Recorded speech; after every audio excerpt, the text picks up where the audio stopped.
Hi,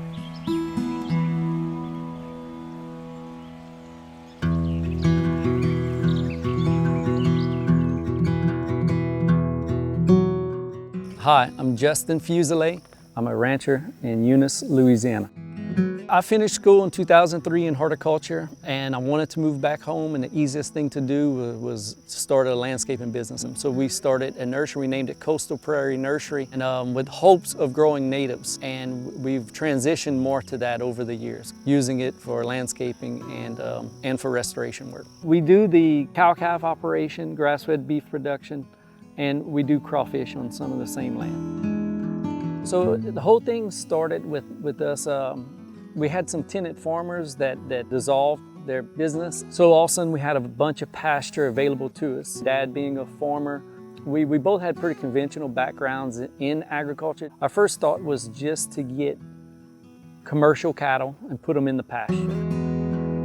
But we had way more pasture than we did cattle.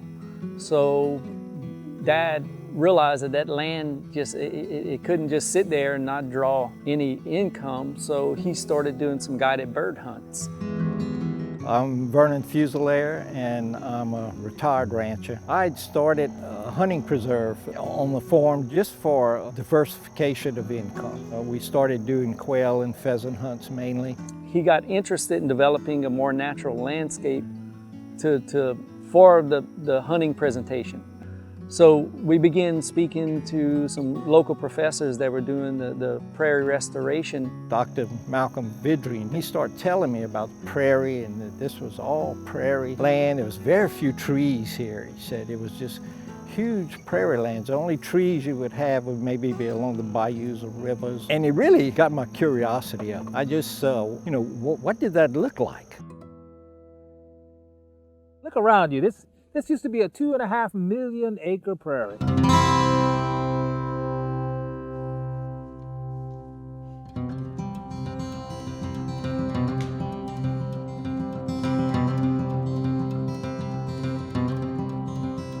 Hello, I'm Malcolm Vidrine. I'm a retired professor of biology from Louisiana State University at Eunice. 1996, 25 years ago, I said I'm going to restore a prairie in my front yard, an 1.5 acre prairie. The South Central Louisiana, basically from like Ville Platte to Lake Charles to the marsh. The Mississippi Delta had 5 known transitions, named deltas that kind of just created a large alluvial floodplain through this area, and that's mostly what I guess developed in the prairie.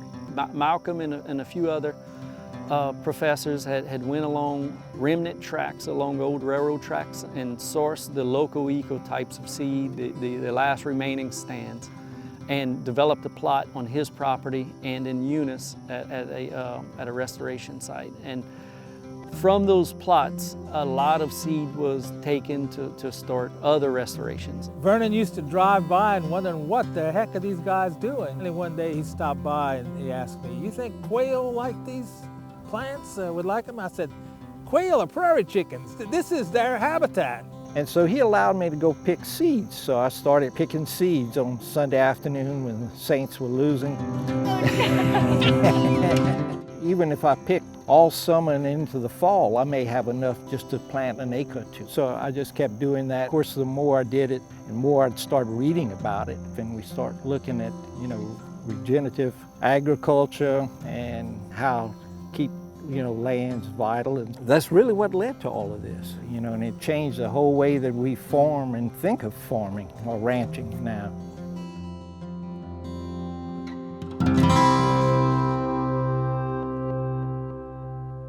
The unique thing about this model that Vernon and Justin are doing is that they've taken an agricultural plan, growing cattle, and they've superimposed that onto an ecological plan, restoring prairie. After we stopped doing the hunting preserve, we started grazing it because the land needed to produce some kind of income. Prairie grass is a good system to use in cattle ranching because one, it's native to our area, and so it requires no inputs as far as chemical, fertilizers and pesticides and things like that to grow it. It's native, so it will, once established, it will persist on its own. A lot of it is a high value graze. It has higher protein levels and just has actually coveted by the grazing animals, you know. And once they learn how to graze it, they will go for it. Learning how to manage this grass is what led us to discovering the sustainable grazing systems and how to allow the pulse and rest periods to support the grasses. Most of the commercial cattle we started with were big frame cattle, because that's what was available.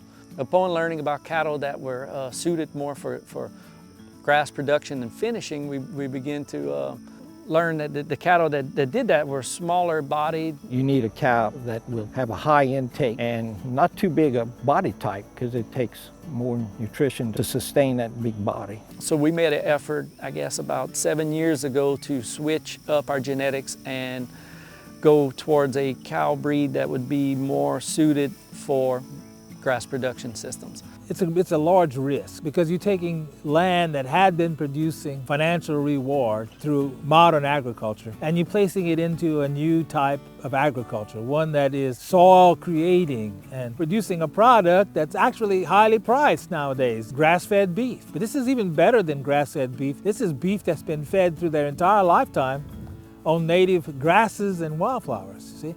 Again, our whole paradigm has shifted, but really we want a farm that's supported by sunlight and grass, not gas, I guess.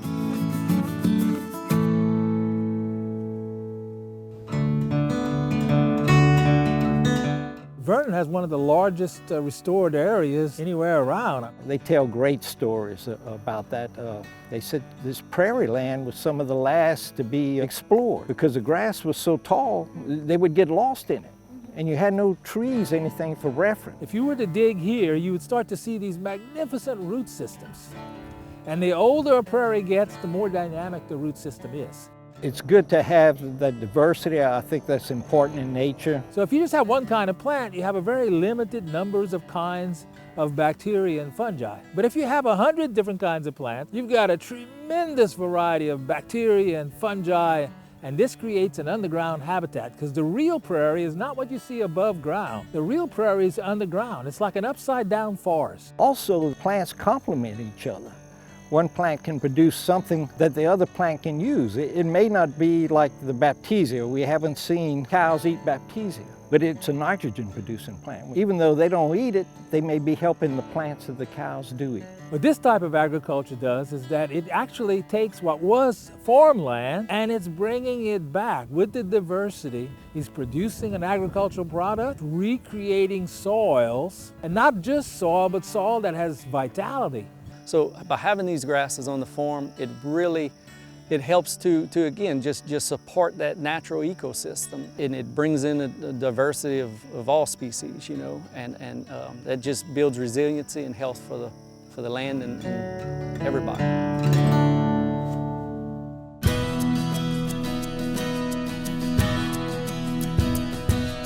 It's really been rewarding to watch this whole system and the whole mindset change on this farm to this regenerative agriculture. If you're going to produce something and take animals' welfare into your hands, it's very fair to the animal.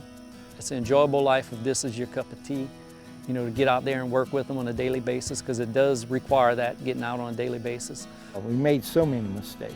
You know, it looks like after all this time, we just now maybe starting to get on track. We've been able to turn a profit after, you know, a lot of years of shifting genetics and a lot of steep learning curve, I should say. We definitely paid for our education one way or another. But I think he's leading the way. I think he's the most forward-thinking of all the people involved in prairie management at this time. He's bringing the animals in and trying to do it all at one time. One of the most amazing things I've seen with having the prairie grasses is just the seasons, that the different things, the changes every season. There's always something blooming and something to look at. The amount of insects is also really neat. You know, you hear the birds. You just, anytime you come into it, there's always a life that you're going to see, some form, somehow. It's so enjoyable. Even if we didn't do anything with it, it's worth it almost just to be able to, you know, in the afternoons we can ride through and look at the different plants. It feels good knowing that we're driving a healthy soil, we're supporting a healthy ecosystem, and that we truly have a legacy that can continue and we can leave behind for the next generation.